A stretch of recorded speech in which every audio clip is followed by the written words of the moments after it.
Yes. So we'll begin with Mangalacharan, and then we'll move on into the verse.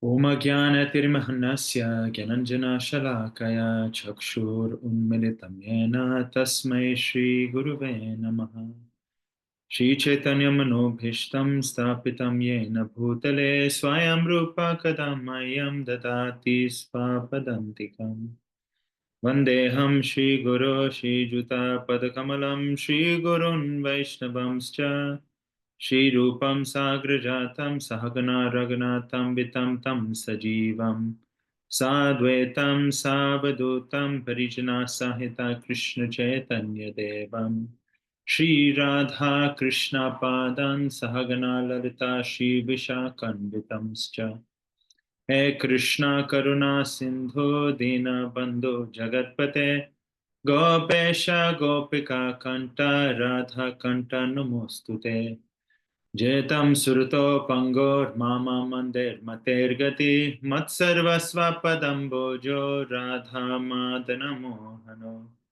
Divyad Vrindaranya Kalpadrumadaha Shrimad Ratnagara Simhasanasto Shrimad Radha Shila Govinda Devo Prishtali Bhi Sevyamano Smarami Shriman Rasa Rasa Rambi Vamsi Vata Tatastitaha Karshan Venu Svanir Gopi Gopinata Shriyestunaha Tapta Kanchana Gaurangi Radhe Vrindavaneshwari Vrishabhanu Sute Devi Pranamami Hari Priye Vanchakalpatarubhyascha Kripa Sindhu Cha Patitanam Pavanebhyo Vaishnavebhyo Namo Namaha Jai Shri Krishna Nama Om Vishnu Padaya Krishna Prashtaya Bhutale Shrimate Bhakti Vedanta Swamin Iti Namine Namaste Saraswate Deve Gauravani Pracharine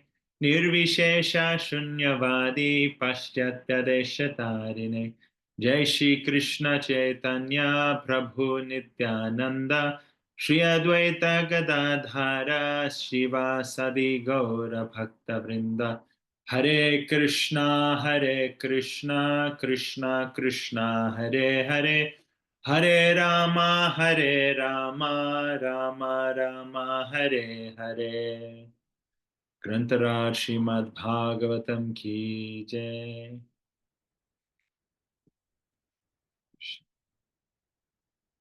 So Hare Krishna to all the devotees who are here. Today we are reading from Srimad Bhagavatam, 3rd canto, 5th chapter, 38th verse. We are still on the chapter entitled, one second, I've got here, Vidura approaches Maitreya, but that was the previous verse. It is Vidura's talks with Maitreya Rishi. Om Namo Bhagavate Vasudevaya Om Namo Bhagavate Vasudevaya Om Namo Bhagavate Vasudevaya Narayanam Namaskrityam Naram Chevam Narottamam Devim Saraswatim Vyasam Tato Jayam Uderayet Nashta Prayeshu Bhadreshu Nityam Bhagavati Sevaya Bhagavate Uttama Shloker Bhaktir Bhavati Naishtaki. So 3.5.38 Ete deva kala vishnu kala mayanksha jighana nanatvatsva kriyanisha prochu pranajalo vibhum Ete deva kala vishnu kala mayanksha linghine Nanatva svakriyanisha prochu pragalayo vibhum ete deva kala vishnu kala mayanksha lingine Nanatvat swakriyanisha prochu praganalo vibhum. Translation by His Divine Grace, Srila Abhay Sharanarvindam Bhaktivedanta Swami, Srila Prabhupada Ki Jai. The controlling deities of all the above mentioned physical elements are empowered expansions of Lord Vishnu. They are embodied by eternal time under the under the external energy, and they are his parts and parcels. Because they were entrusted with different functions of universal duties and were unable to perform them, they offered fascinating prayers to the Lord as follows. So before we get to the purport, which we'll go through, again, to recap, I'm sure you don't need a recap because you're reading it daily, but because I'm reading with you fortnightly, we can have a recap. Vidur is now in deep conversation with Maitreya Rishi. Maitreya Rishi has answered a series of questions put to him by Vidur. Vidur, in his compassion and benevolence, and with his far-sightedness, has opened up the questions of conversation to include creation, Sankhya philosophy, to include topics to do with the ontology of this universe. Ontology means how do things interact? What is the nature of the creation? Rather than going directly to the topics of Lord Krishna. And as is often the case, these magnanimous souls embark on a line of questioning, not just for their benefit, but actually for future readers. They have that vision. They're the three kalagya. They understand. They don't understand necessarily the Supreme Lord is three kalagya. He simultaneously understands everything that's happened, everything that is happening, and everything that will happen, and all permutations of that simultaneously. But the great souls, they have some vision into the future. They understand that true knowledge, true gyan, will be supplanted. So the truly wise will be supplanted by those who are giving a symbol of wisdom. You know, there's a big push within healthcare now with all holistic healing. Well, actually, while I was at university, I lived with a lot of medics, even though I was a law student. And one of my cohorts, he was my roommate, we stayed together in my third year, and he wanted to do his dissertation on the benefits of mantra meditation yoga in curing kind of chronic illnesses and even cancer. And he was laughed out of the room effectively by his supervisor. He's like, we don't sanction this kind of thing. You know, a bit of stretching and breathing. That's not real clinical medicine. Now, fast forward, so maybe that was in 2008. Fast forward now 15 or 17 years. They are now doing things such as yoga, meditation, wellness, breath work, but they've coined it in a different way and they've put their own touch. They don't call it pranayam, they call it breath work. So a lot of these, to deal with the chronic pain of cancer, they call it breath work. But of course, they don't follow Patanjali's Yoga Sutras. They don't follow the dhyana and dharana, as is explained by Patanjali. They like to give their own. And when I asked the practitioner, I said, this is just some kind of rehashed form of pranayam. Oh, no. That's that, and this is this. But I was like, this is all the same, but you're just trying to make it your own. You're not trying to give the full thing. You're trying to steer the conversation in such a way that you will become glorified. You will get the credit. And if that means that you need to eliminate the rishis, you'll eliminate them. And if that means that you need to eliminate the Supreme Personality of Godhead, you will eliminate it. And the discussions and the so-called knowledge that you will give will have some kind of logic to it, to a certain degree, but it will ultimately be put forward by you in order to advance your own position. And the farthest is the case when it comes to the conversations of the great souls, such as Vidur and Maitreya. It is diametrically opposed from that way of thinking. So now that we are getting into all of these kind of intricacies you would have seen in the previous verses, talking about the Mahatattva and the expansions of the Mahatattva and the false ego and how the Mahatattva is predominantly in ignorance, but then the other gunas come out and how they interact with the senses and how so many phenomena come about. This information is given for one reason and one reason only, and that is to enlighten the reader. Vidur benefits not whether we understand, he benefits not from this conversation going on. He's only put this forward for the benefit of the reader. In fact, if anything, he already understands all of this, and he's in fact undergoing an inconvenience just to benefit us. So this is how you know that the source is worth listening to. When for the benefit of everyone around, for the deepening of their own understanding, he is willing to go over and go over and go over a topic again. And that is why we should be so deeply grateful that the great souls, the great sages have had these discussions, and the acharyas have gone to pains to translate and preserve and give their commentary to further give access to these instructions, and how supremely fortunate we are to actually have access, to be sitting here casually, speaking from all different corners of the globe.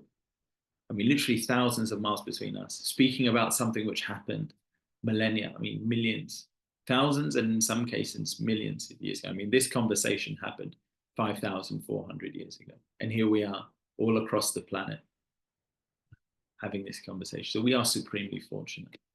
So we can, now we'll move on to the purport. And actually there's some interesting points in this purport and in this verse. And we'll talk about them. And then if we have time, I'd like to just touch upon, given that it's Janmashtami, Shri Janmashtami Mahamohotsava Ki Jai in 2 days, I would like to, if we have time, to speak on a little bit about the appearance of Krishna, or certainly the beginning of the 10th canto and the precursor to Krishna's appearance. So purport by Srila Prabhupada. The conception of various controlling demigods who inhabit the planetary systems for the management of universal affairs is not imaginary, as proposed by persons with a poor fund of knowledge. Okay, so this is the first thing off the bat. We should never fall into this trap of calling it Vedic mythology, Indian mythology. What mythology? So many great talkers and speakers, my Guru Maharaj included, would bristle at this terminology, be disdainful. Mythology, some suggestion or some notion that this is some kind of fantasy. No, this is itihas. Itihas doesn't just mean history, it means and so it was. So these accounts of, and the topic at hand here is regarding the demigods. The demigods are not just a fictional concoction, and we'll get onto that point afterward. The demigods are expanded parts and parcels of the Supreme Lord Vishnu, and they are embodied by time, external energy, and partial consciousness of the Supreme. Human beings, animal, birds, etc., are also parts and parcels of the Lord and have different material bodies, but they are not the controlling deities of material affairs. They are, rather, controlled by such demigods.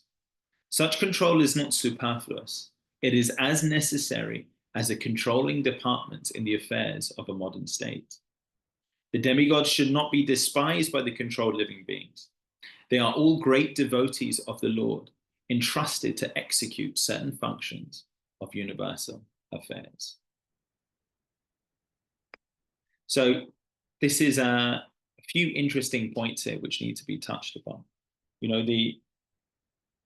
One of the 10 offenses against the chanting of the holy names is to consider the names of Lord Shiva and Lord Brahma to be equal to or independent of the names of Lord Vishnu. So we should obviously understand that the demigods are part and parcel of the Supreme. They are positioned there or occupy a position on behalf of the Supreme, but they are not the Supreme. So often we're cautioned against overly elevating. But here Srila Prabhupada has started off by saying, let us not overly despise. Let us not think that if the demigods are having some involvement in the difficulties that we find in this world, that we should hate them. So this is the important thing for demigods, for devotees, and how they treat the demigods. Not artificially elevating, nor artificially denigrating, not artificially attached, nor artificially detached. Or detached means dismissive. They have to how to strike that balance in between. And I think the important realization to have is that the supreme, as Srila Prabhupada is mentioning here, in the way that you have different members of parliament or government who assume different roles, in the same way, the demigods are part of the Lord's government for each universe. They occupy each role. They occupy particular roles. And each demigod, actually, a demigod is actually just a jiva, a living entity, that has assumed the form of a particular demigod. And that body is like the position of, defense secretary, minister of home affairs, minister of the treasury, Kuvera, prime minister, Indra, minister of water, Varuna, minister of air quality, Vayu, minister of energy, Surya. So we can often, in the way that the Lord is Sachit Ananda Vigraha, he's eternally in this form. The Devas are not eternally in that form. They will assume that role. We may have all assumed that role, but they will not permanently be there. But my Guru Maharaj also used to give the example of a factory. And you have a foreman, you have a general manager, you have a floor leader. These are the roles of the different demigods. And they are controlling some part of the operation. On the other hand, we, the living entities, will be visitors in and amongst that. We will not be controlling what's going on the floor. We may come in and they may designate, you go here, you go there, you do this, you do that. We're temporary workers or visitors within this factory. They are assuming the permanent role. But eventually that factory will shut down. When that factory shuts down, all of those roles disappear, and therefore that factory becomes vacated. It's important to understand this. In fact, I think a very interesting analogy, not an analogy, but a pastime, which is referenced in Chaitanya Charitamrita, actually occurs when Brahma visits Dwarka. And I'll read that for you. So this is in Chaitanya Charitamrita, 21st chapter, Madhya Leela, 21st chapter, 59th verse. Once when Krishna was ruling Dwarka, Lord Brahma came to see him, and the doorman immediately informed Lord Krishna of Brahma's arrival. When Krishna was so informed, he immediately asked the doorman, which Brahma? What is his name? The doorman therefore returned and questioned Lord Brahma. When the doorman asked which Brahma, Lord Brahma was surprised. He told the doorman, please go and inform Lord Krishna that I am four-headed Brahma, who is the father of the four Kumaras. The doorman then informed Lord Krishna of Lord Brahma's description, and Lord Krishna gave him permission to enter. The doorman escorted Lord Brahma in, and as soon as Brahma saw Lord Krishna, he offered obeisances at his lotus feet. After being worshipped by Lord Brahma, Lord Krishna also honored him with suitable words. Then Lord Krishna asked him, why have you come? Being questioned, Lord Brahma immediately replied, later I shall tell you why I've come, my lord. First of all, there is a doubt in my mind, which I wish you to kindly dissipate. Why did you inquire which Brahma had come to see you? What is the purpose of such an inquiry? Is there any other Brahma besides me within this universe? Upon hearing this, Sri Krishna smiled and immediately meditated. Unlimited Brahmas arrived instantly. These Brahmas had different numbers of heads. Some had 10 heads, some 20, some 100, some 1,000, some 10,000, some 100,000, some 10 million, and others 100 million. No one can count the number of faces they had. Can you imagine? We have a Chaturmukhi Brahma, four face Brahma. And there's some Brahmas with 10 million, 100 million heads. There also arrived many Lord Shivas with various heads, numbering 100,000 and 10 million. Many Indras also arrived, and they had hundreds of thousands of eyes all over their bodies. When the four-headed Brahmas of this universe saw all these opulences of Krishna, he became very much bewildered and considered himself a rabbit among many elephants. All the Brahmas who came to see Krishna offered their respect to Krishna's lotus feet. And when they did this, their helmets touched his lotus feet. No one can estimate the inconceivable potency of Krishna. All the Brahmas who were there were resting in that one body of Krishna. So the point is, and I think that's a beautiful pastime, which is narrated by Krishnadas Kaviraj Goswami, is that there isn't just one Brahma.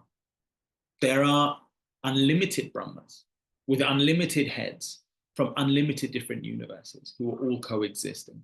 How can this be possible? Because Brahma is a post, and the Jiva, including our Jiva, may on some occasion have occupied that post of Brahma. And then after particular, we have fallen down into different levels of existence. So when worshipping the demigods, or when understanding the demigods, we should understand the demigod's position. The demigod's potency is because of the position. The position he is given is because of the Supreme Personality of Godhead. You know, there is a verse, Srila Prabhupada has said in this verse, or Maitreya has said in this verse, the controlling deities of all the above mentioned physical elements are empowered expansions of Lord Vishnu. They are embodied by eternal time and under the external energy, and they are his parts and parcels. And they are entrusted with different functions of universal duties, right? So they've been given empowerment by Lord Vishnu in order to perform a service for Lord Vishnu. But ultimately, Lord Vishnu or Sri Krishna is the basis of their ability and is the recipient of their function within that particular role. So we can take the example, Krishna says in Bhagavad Gita 7:8, Prabhasmi Shashi Shurya. He says, I am the light of the Shashi and Shurya, of the moon and of the sun. And then later on in the 11th canto, in the universal form, Arjun says, Shashi Surya Netram, that the sun and the moon are your eyes. The moon and the sun are your eyes. Shashi Surya Netram.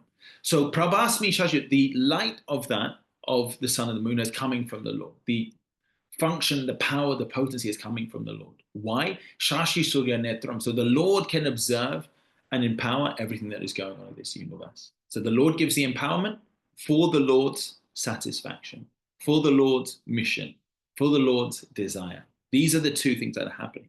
The demigod is simply a jiva that is receiving the empowerment from the Lord in order to perform a particular function for the Lord, right? Yes, it is exalted in the context of this universe, but that individual is not glorified. The Lord is glorified by being able to empower a particular entity to such a degree. And that is what is important. And Brahma himself is realizing in this moment, four-headed Brahma, he's feeling like a rabbit in front of the elephant, that actually the post of Brahma is not what is amazing. What is amazing is the potency of the Supreme Lord, who can empower not just one Brahma, but simultaneously millions and millions of Brahmas with millions upon billions of heads, and millions upon millions of universes. That is what is glorified, or worthy of being glorified, you see. So the role of all the demigods is a post. The empowerment of all the demigods is a post. And the function of all the demigods is to worship Krishna in a particular way. So it's not that we should be neglectful of the demigods, nor should, and we certainly shouldn't hate them, because they are performing a role that has been empowered and designated by the Lord. This is actually the Lord's desire that they are carrying out. But nor should we become overly enamored with them, right? And in the seventh chapter of Bhagavad Gita, there are 3 or 4 verses, 720, 721, 22, 23. And these most clearly establish how or what happens when you worship the demigods. So 720, Those whose minds are distorted by material desires surrender unto demigods and follow the particular rules and regulations of worship according to their own nature. I am in everyone's heart as the supersoul. This is Krishna speaking.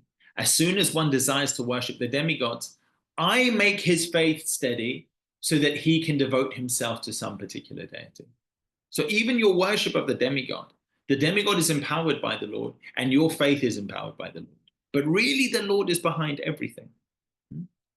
Endowed with such a faith, he seeks a favor from a particular demigod and obtains his desires.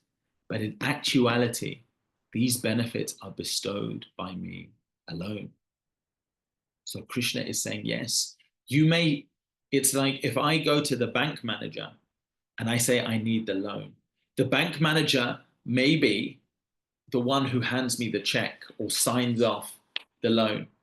But really, the deliverer of that money is not the bank manager. He is just the go-between. The bank and the depositors at the bank and the manager of the bank is ultimately the one who is to be thanked. If I'm worshiping the bank manager thinking, wow, look what the bank manager has done for me, I haven't understood really the back end, what is happening behind.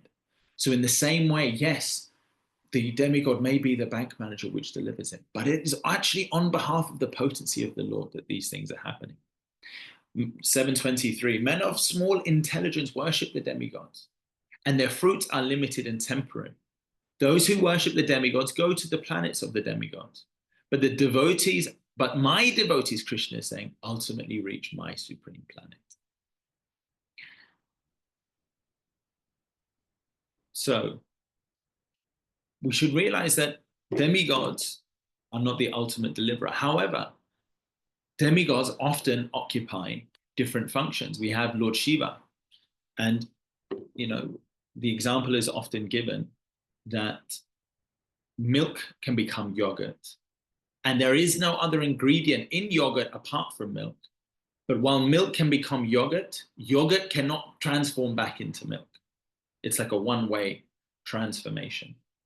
And that is how we are to understand Lord Shiva. It is said that the Lord has 100% of the qualities. 96% of his qualities are shared, or 96 or 92. 96% are shared.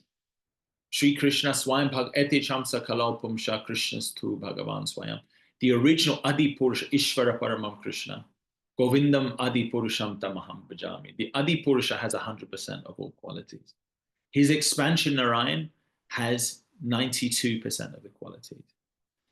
His expansion is then Lord Shiva, who has 86% of the qualities. And then the jivas who occupy different material bodies have 78. So we are always eternally different from Krishna. We're always eternally different from Krishna's Narayan expansions. And we're also eternally different from Lord Shiva. So Lord Shiva is an expansion of the Lord who is always superior to the jivas. However, the jivas can assume the role of Brahma, Indra, Varuna, Surya, Chandra. They can assume that role with the special empowerment of the Lord. But Lord Shiva obviously occupies a special role. Lord Shiva also occupies a different role, that he is one of the 4 sampradayas: Brahma, 4 Kumaras, Lakshmi, and Lord Shiva. These 4 have started or are conduits of the Lord's eternal knowledge, which is descending into this world as the sampradayas. As you should all know, we are coming within Brahma's sampradaya. From Brahma, there was a great acharya called Madhvacharya. 500 years later, Chaitanya Mahaprabhu appeared in here. And then 400 years after that, Srila Prabhupada appeared within this sampradaya. But that's not to say that sampradayas, for example, Lakshmi Sampradaya, Sri Sampradaya, great acharyas like Ramanuja have appeared. In Lord Shiva's sampradaya, Vishnu Swami has appeared. So while we don't necessarily worship the demigods because of the benedictions they can give us, when they are acting as a guru, then we can worship them because they are directly carrying the pure, supreme message which will deliver us from this cycle of birth and death. We don't worship the demigods necessarily because of the material benefit they give us, no. But we can worship the demigods to the degree that they are leading us back to our ultimate goal, to the service of Sri Krishna. Golokera Premadana Harinam Sankirtana. what is it? Jivera Swarupahai Krishna and others. When they are leading us to a position where we are chanting the holy name, where we are understanding that we are eternally servants of Krishna, that is when we can start to worship the demigods. Because they assume the role of guru. They assume the role of the deliverer of the Lord's mercy. If we're just worshiping the demigods because of some material benefit, that's foolish. Because that is not really a representation of the Lord's true mercy upon us, upon the true wealth. But if these demigods are carrying the pure message and we are worshiping them in that capacity, then that is bona fide.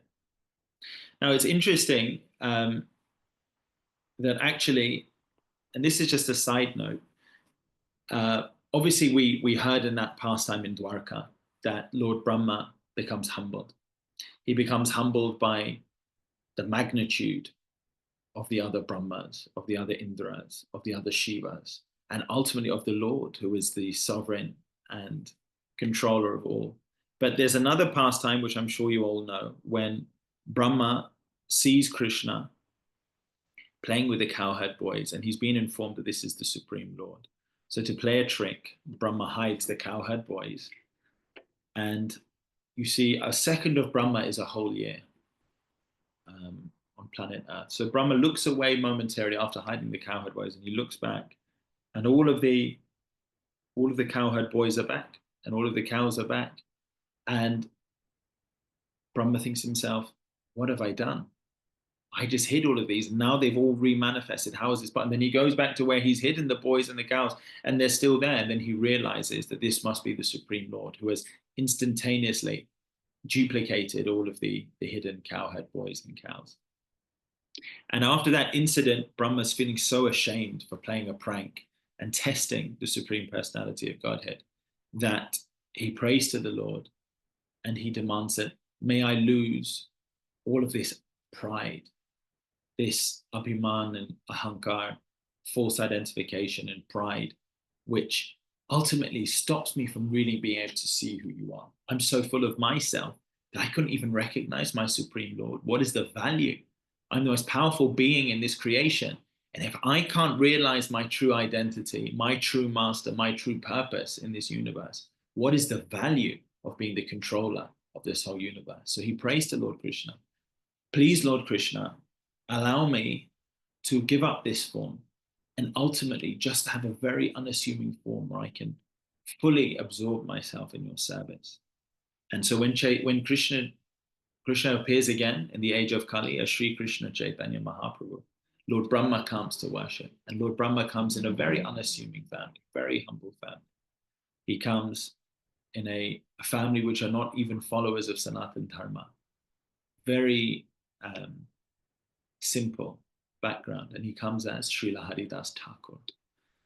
And as you will all know, Srila Haridas Thakur is one of the only acharyas other than Srila Prabhupada who we mention every single day in our Prema Dhvani. That's how exalted. Haridas Thakur chanted 192 rounds a day.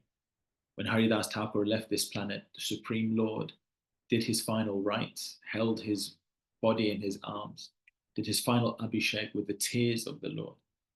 So Brahma, from his incredibly opulent position, aspired, realized that there was a higher post than that of the highest demigod, and that is of the most sincere devotee. So we should not think that there is something that the demigods possess necessarily which surpasses our good fortune. And that is exhibited by Lord Brahma when he gives up his post of control of the universe to assume the role of a very humble and meager devotee. But it also begs the question that when Haridas Thakur does leave this planet, what then happens to the post of Brahma? Brahma's left, he's become Haridas Thakur, and now he's left the cosmic universe. He's gone to the spiritual sky. So where's Brahma? Who's occupying the post of Brahma? So in that one day of Brahma, what happens is when Haridas Thakur leaves, the Supreme Lord will come in and he will fill that role. So that is the other occasion. That's why we must be very cautious to neither denigrate the demigods, who are not only appointed, but sometimes the Supreme Lord will occupy their post. nor to overly glorify. When we realize, like Lord Brahma, he feels humbled. He feels like a rabbit amongst the elephants. And ultimately, he gives up his role of Brahma, realizing that the highest post, the most beneficial post, is the post of a humble and sincere devotee. So a lot of other points. So the other point I wanted to make, I'll try and wrap up and see if we can talk a little bit about Krishna's appearance, is going back to this idea of mythology. As we read in the first line of this purport, it is not imaginary as proposed by persons with a full fund of knowledge. It's not imaginary. These demigods exist. These demigods are controlling the different affairs of the universe. So how then, when we are challenged, I remember at school when I was young, there was a group of people who followed the Abrahamic traditions, and they would laugh, you worship an elephant god. Who's ever seen somebody with a hell of an elephant? Ganesh. How is that possible? Who's ever seen somebody who's blue? Why is God blue? I've never seen somebody that's blue. How can you? That's so funny. And it was difficult my faith didn't waver, but I didn't have a fit response. So what I would urge all devotees, and if any other followers of Sanatana Dharma are having similar such challenges, is to say, based on our experience, we live on this one tiny speck in the universe. And every day, week, month, year, they're still finding new species, new creatures here, new this, new that.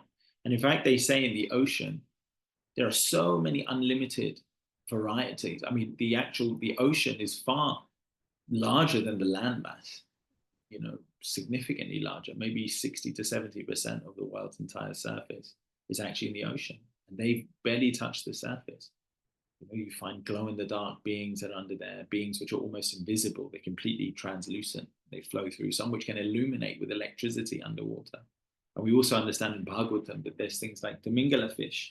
So people think the great whale, the blue whale, is the largest creature, but the Timingala fish can swallow a blue whale in one gulp. That's how large it is. And modern science, by their own admission, they haven't seen.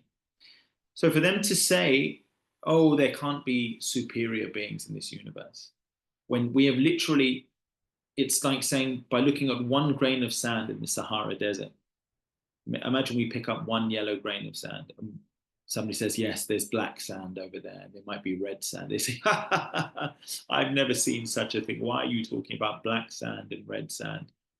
Can't you see that sand is yellow? You have one out of multiple trillions upon trillions upon trillions of grains of sand that you have not seen.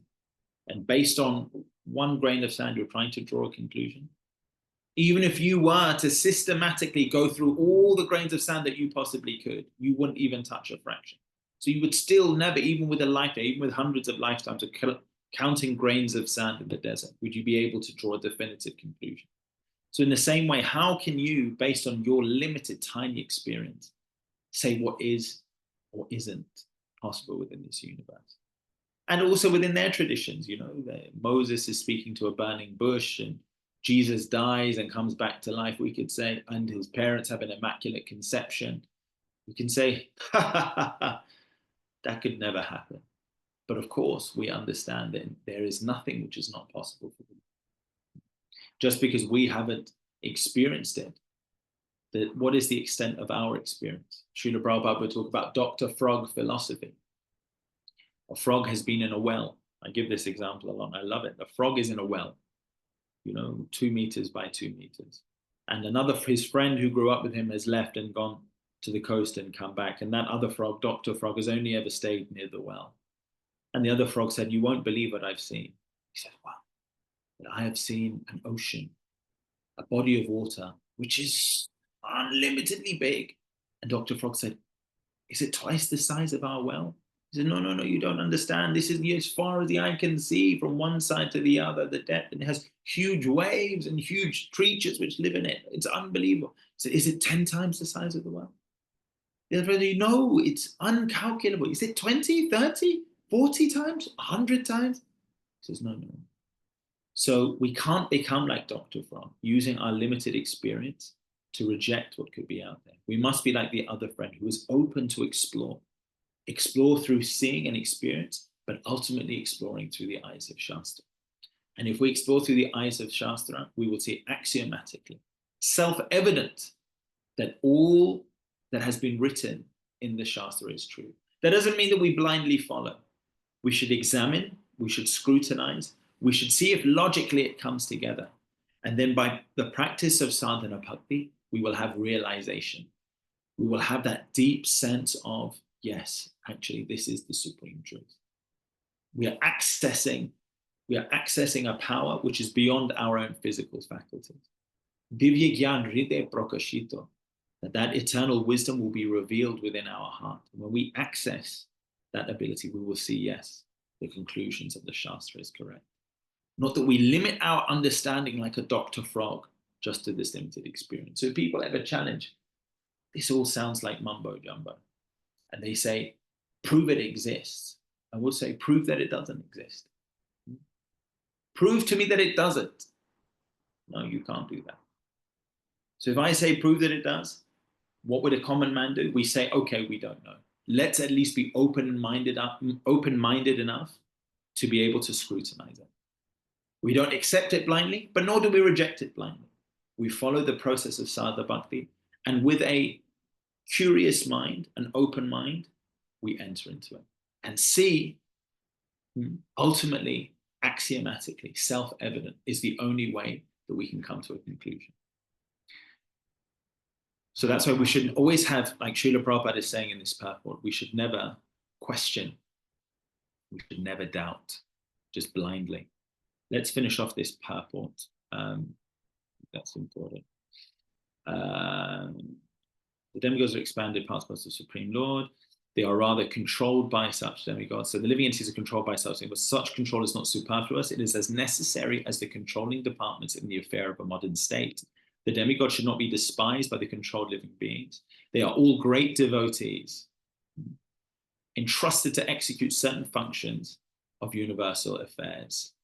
One may be angry with Yamaraj for his thankless task of punishing sinful souls.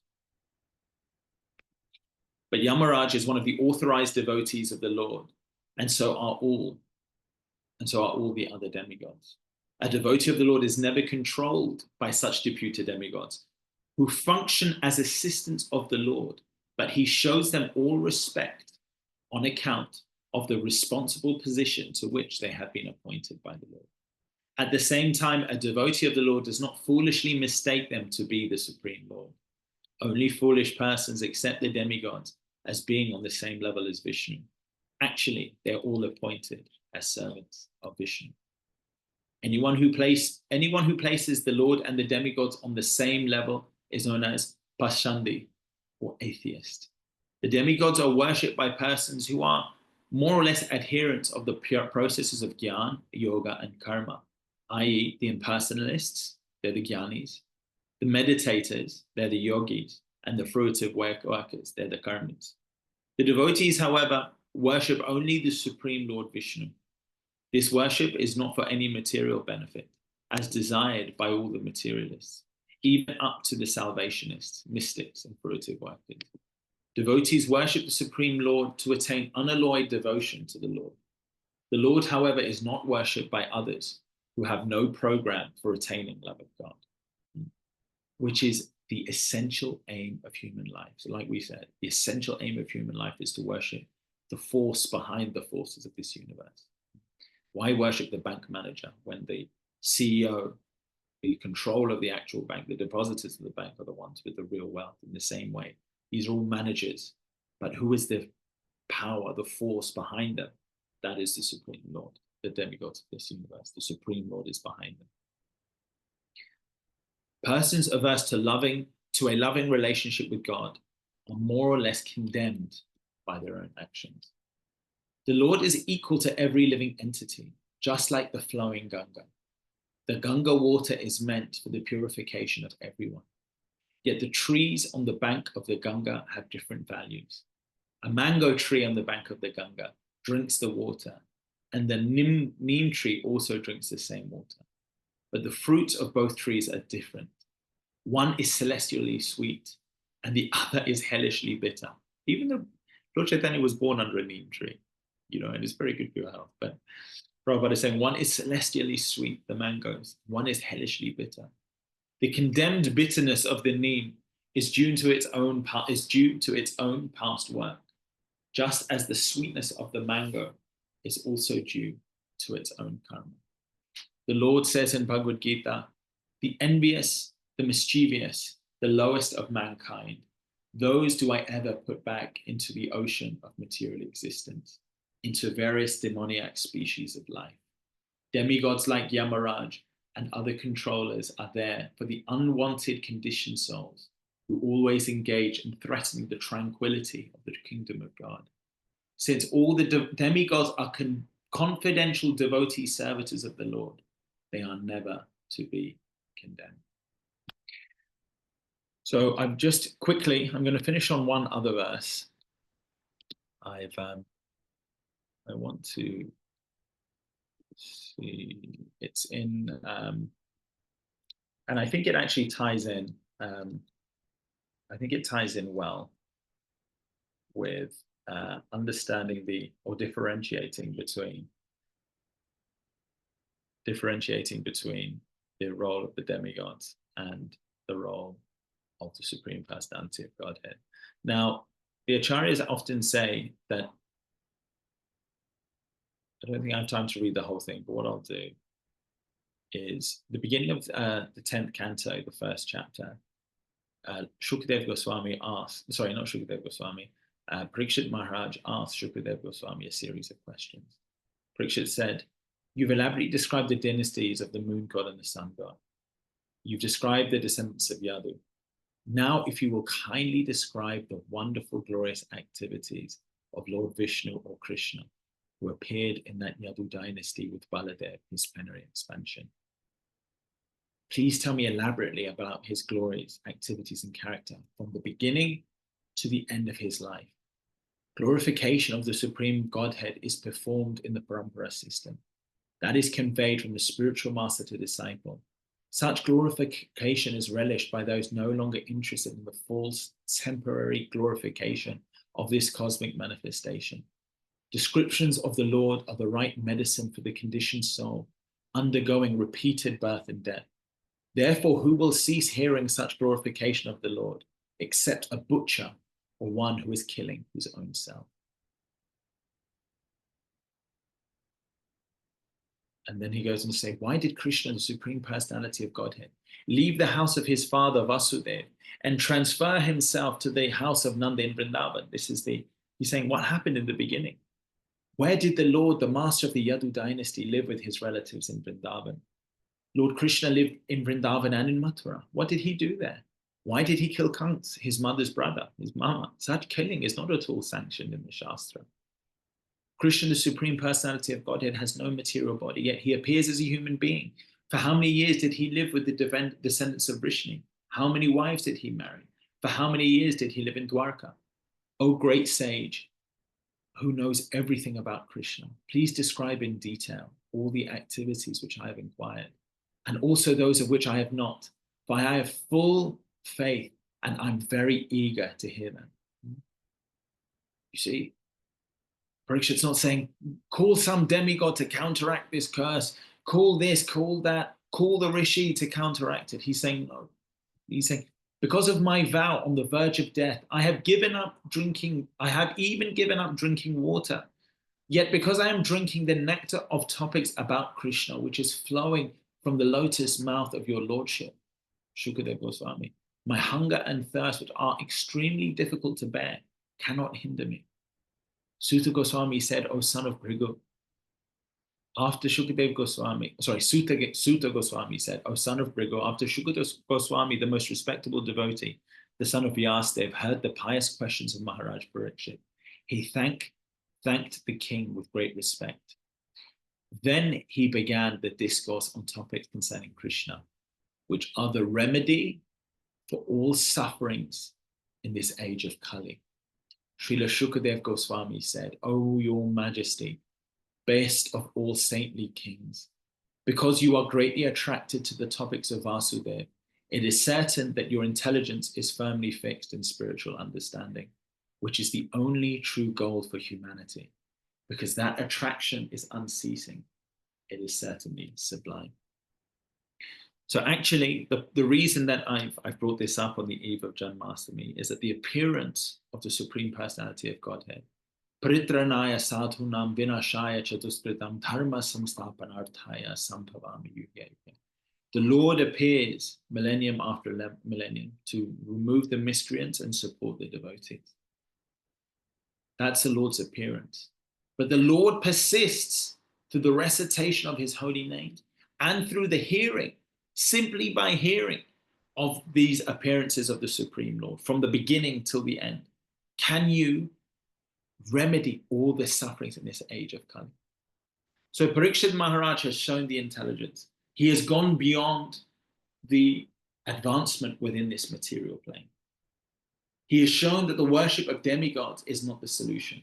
The facilities of this world is not the solution. In fact, he's done the complete opposite. He's denied himself even of water and food, even of sleep. 7 days, no water, no food, no sleep, just rapt attention in what?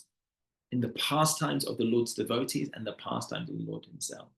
And after hearing everything in the Srimad Bhagavatam, Shukadev Goswami was actually going to conclude at the end of the 9th canto. But because of these questions and this eagerness to hear about Eti Shamsa Kalopam Sa Krishna's Tu Bhagavan Swayam, the source of all the avatars, Sri Krishna, Vrajendra Nandana Krishna himself, Shukadev Goswami has felt inspired to speak. And specifically, Parikshit Maharaj is talking about why. That Krishna who transferred himself from the house of Vasudeva to Vrindavan, what was his lifeline? What did he do?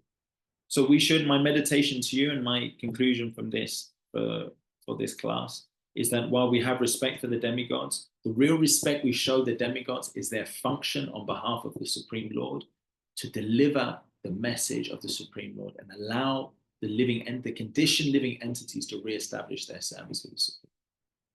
And the true benefit, just like Parikshit Maharaj, the true worth is not through the demigod, is actually the message of Lord Krishna. Whoever is giving us the message of Lord Krishna, whether it be a demigod like Lord Brahma, or whether it be a very simple personality like Haridas Thakur, the message of Krishna is ultimately what makes them great. And ultimately, we see Parikshit Maharaj, when he is shorn of all of his princely regalia, his kingly regalia, when he's completely deprived of food and water, he actually achieves his moment of complete glory on the bank of the Ganga. Why? By making the pastimes of the Lord available to us. So it is the Lord that makes one glorious.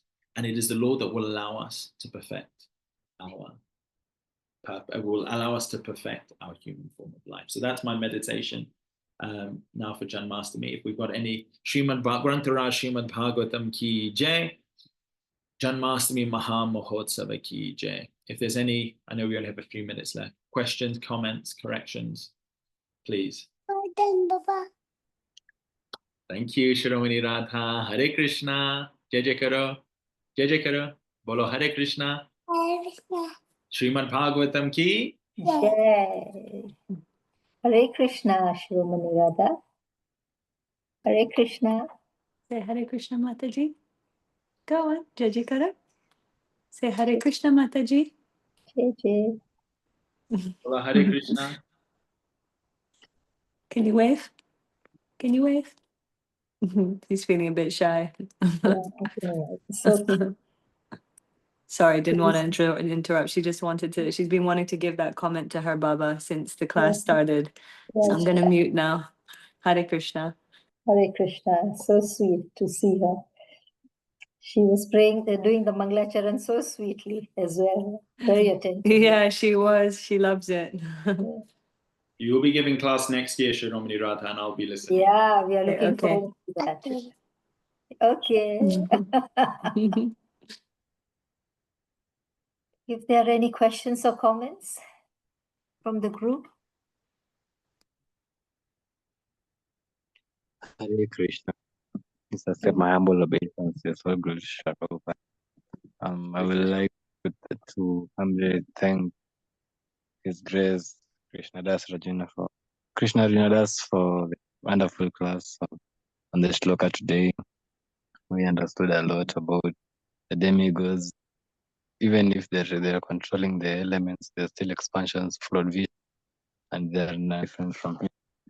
And they're empowered by Him, by the eternal type, and they're entrusted with universal duties. And even if they are not able to fulfill all the functions, they pray to Lord Vishnu for with humility in order to be able to do their duties as the best way they could. And I really appreciate for your time. Thank you so much. It's simple.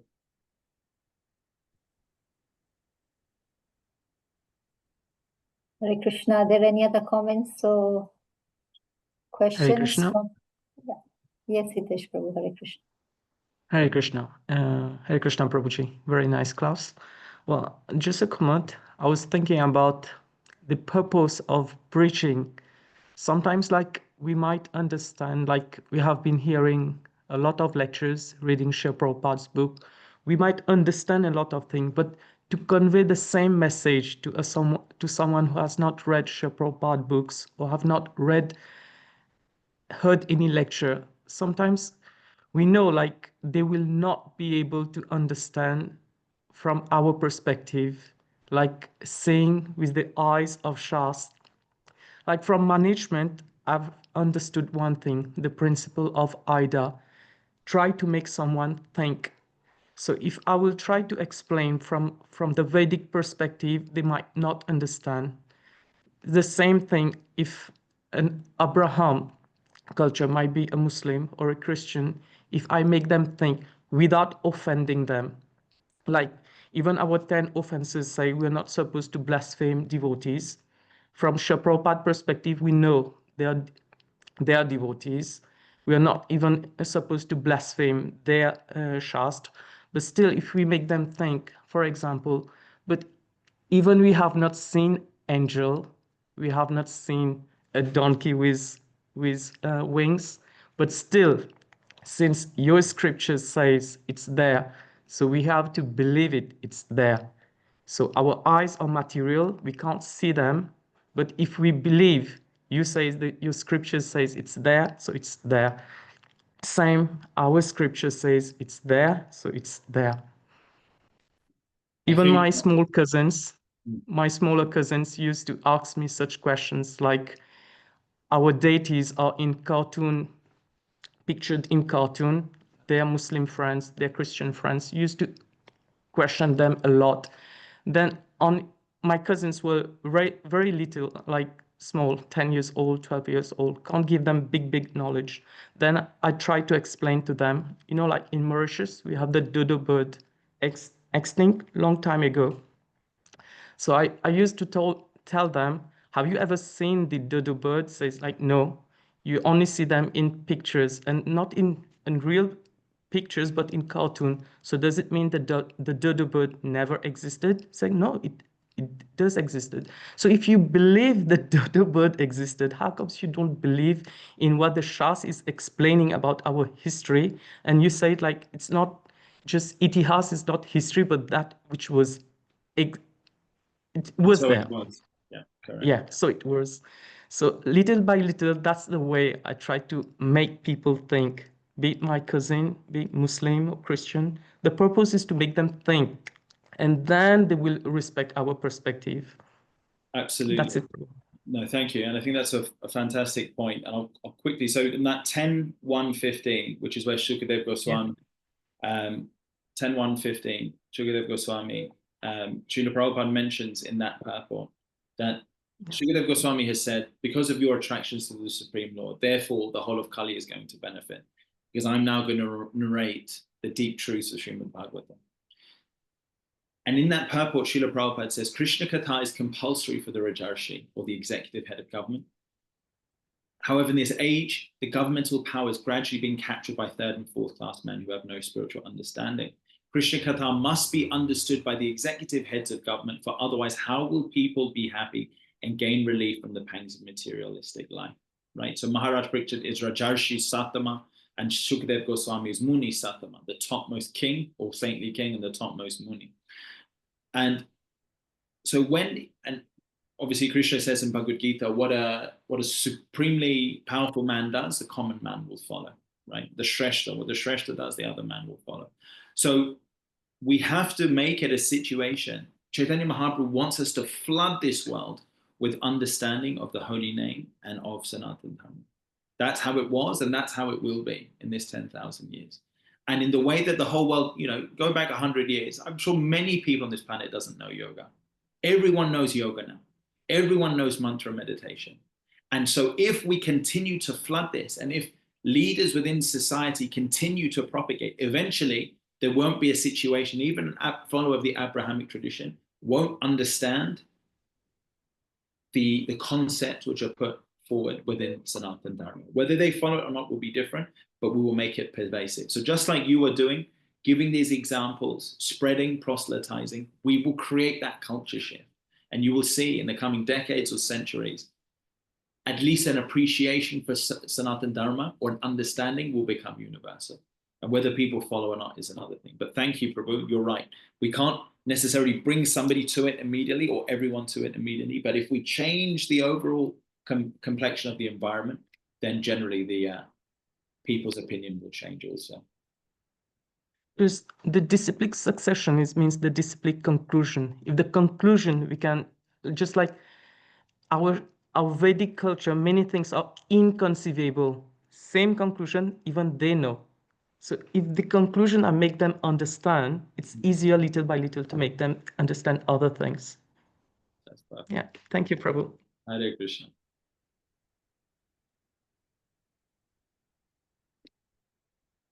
Thank you, Mataji. Hare Krishna. Eastern Prabhu, do you want to close the session for today? I know we've just exhausted our time. It's Hare so sunny Krishna. over here. The sun is in my eyes. I can't even see the screen. Are you here in London, Mataji? Yes, Prabhu. Come to London, you don't tell me. You have to tell me next I time. have just come a week ago, so that's why I was looking for you on Sunday if you were at the temple. You'll see me this Sunday for sure, Mataji. This Saturday. Saturday and Sunday, both. Okay, Eastern Prabhu, are you able to end the session for today? Hare Krishna. Hare Krishna. Thank you so much, Mr. Krishna Arjun, for the wonderful and also the wonderful items from Chaitanya Charitamrita. Also the books, they were so nice. I would like to request every one of us to unmute and chant one round of the Krishna Mahamantra, the glorification of His Grace Krishna Arjuna Prabhu for the wonderful class today. Hare Krishna. Hare Krishna, Hare Krishna, Krishna Krishna, Hare Hare, Rama Hare Hare. Vancha kalpatarubhyascha kripa sindhubhya eva cha patitanam pavanebhyo vaishnavo namo namaha. Srila Prabhupada ki Jai. Maharaj Srimad Bhagavatam ki. Jai. Jai Krishna Janmastami Maha Mahotsava ki. Have a wonderful His Janmastami. Grace Krishna Arjuna ki. Thank you Srila very much, Prabhupada. Prabhu. And you also have a wonderful Janmashtami. Hare Krishna. Hare Krishna. Thank you, Prabhuji. Thank you. Hare Krishna. Hare Krishna.